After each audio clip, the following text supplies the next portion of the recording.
There is a particular kind of pleasure to be found in a small, special meal. It's the sort of food that feels like an event, an indulgence, but one that doesn't demand a crowd or a complicated fuss. This is precisely that. It is designed for two, maybe four a dish that whispers of intimacy, quiet celebration. The food itself feels impossibly fancy, impossibly French, yet the making of it is surprisingly simple, reassuringly simple. It is a quiet confidence trick you play on yourself and anyone lucky enough to be at your table.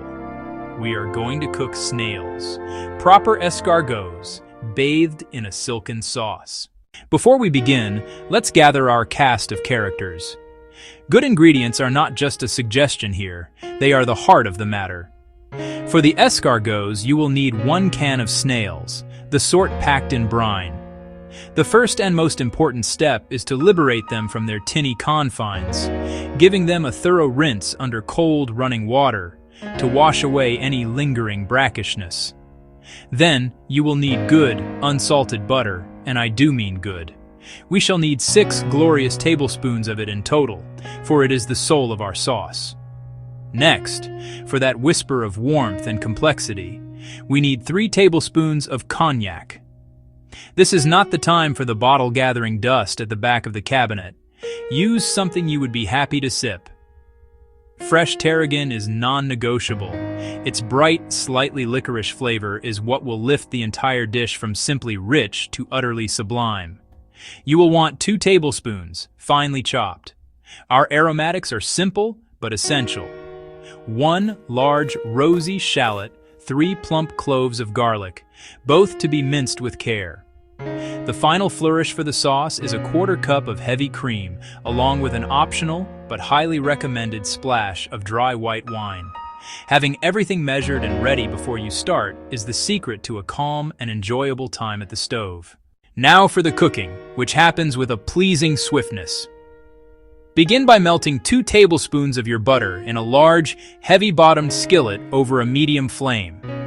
Once it is melted into a shimmering golden pool, add your finely minced shallot. Let it cook gently, stirring occasionally, until it becomes soft, translucent, and sweet-smelling. This should take no more than a couple of minutes. This step is about coaxing out the shallot's gentle sweetness, not browning it. Only then do you add the minced garlic, stirring it into the fragrant butter for just 30 seconds, until you can smell its gorgeous aroma. Any longer, and it risks bitterness. With the aromatic base laid, it is time for the snails to join the party. Tip the rinsed and drained escargots into the pan. Sauté them for 2 to 3 minutes, turning them over in the pan so they become slicked with the garlicky, buttery goodness. You are not trying to cook them through, they are already cooked, but rather to infuse them with the foundational flavors of the dish. Next comes the moment of drama, the cognac. Turn the heat up to medium-high and pour in the 3 tablespoons of cognac. If you are feeling brave and theatrical, you can flambe it. To do this safely, tilt the pan slightly away from you towards the flame, or use a long match or lighter, keeping your face and any flammable materials well away. If you'd rather not, simply let the cognac bubble away vigorously until the potent alcoholic smell mellows and the liquid has reduced by about half. With the alcohol tamed, lower the heat back to a gentle medium. Pour in the heavy cream and that splash of white wine if you are using it. Let the sauce simmer gently for 3 to 5 minutes. You will see it begin to transform, thickening just enough to coat the back of a spoon in a pale, creamy film. Turn off the heat completely, then stir in the remaining 4 tablespoons of butter, 1 piece at a time, along with the chopped fresh tarragon. Season with salt, black pepper, and that pinch of cayenne. Whisk gently as the butter melts, creating a glossy, emulsified, and utterly irresistible sauce. While the escargots are a quick affair, the bread asks for a little forethought, though almost no effort. You can begin this while the snails are simmering, or even the day before. In a large bowl, simply combine the flour, salt, and instant yeast, giving them a quick stir to introduce them to one another. Pour in the warm water and, using a wooden spoon or a spatula, mix until just combined. The resulting dough will not be smooth or elastic. It will be a shaggy, sticky, unpromising looking lump. This is exactly as it should be. Trust the process.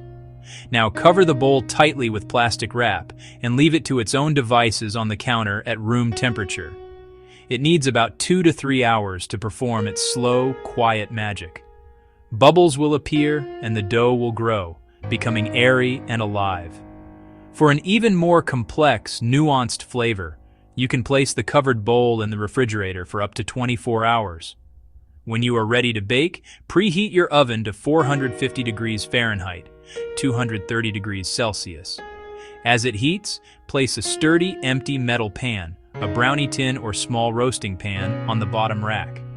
Now, turn the rested dough out onto a generously floured surface. It will be sticky and wobbly, so flour your hands as well. Gently, without knocking out too much of the precious air you have so patiently cultivated, shape the dough into 2 long, rustic logs. Don't strive for perfection. Their charm is in their imperfection.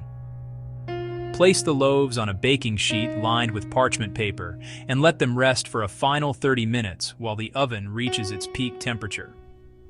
Just before baking, use a very sharp knife or a razor blade to slash the tops of the loaves a few times on the diagonal. Carefully slide the baking sheet onto the middle rack of the hot oven. At the same time, pour 1 cup of very hot water into the empty metal pan on the bottom rack. Immediately shut the oven door. The moment of convergence is here. Your kitchen is filled with the scent of baking bread and rich, herby butter. Your beautiful bronzed baguettes are cooling just enough to handle. Now is the time to bring everything together for the final glorious act. Take one of the warm loaves and slice it thickly, on the diagonal. There is no need for neatness here. Rustic, chunky slices are what you want. Arrange them on a platter or directly on individual plates, ready for their delicious destiny. To serve the escargots, I like to use a shallow, wide serving dish, something earthy and welcoming. Pour the hot snails and their ambrosial sauce directly from the skillet into the dish. The sight of those plump morsels swimming in that glossy, tarragon-flecked cream is a thing of pure beauty. Be sure to scrape every last bit of sauce from the pan with a spatula. Not a single drop should be left behind.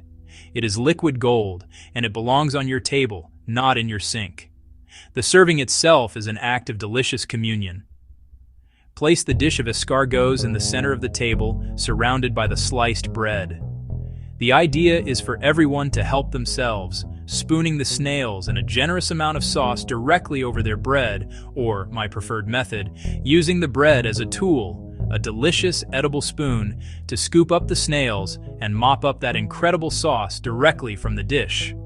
For a final touch, and if you are so inclined, this meal cries out for a glass of crisp, dry white wine.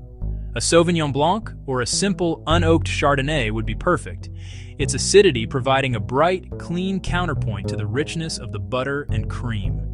This is a meal that feels special, an elegant and warming feast that took so little effort to create. It is a moment to be shared, to be savored, enjoying the simple, profound pleasure of rich sauce and crisp, freshly baked bread.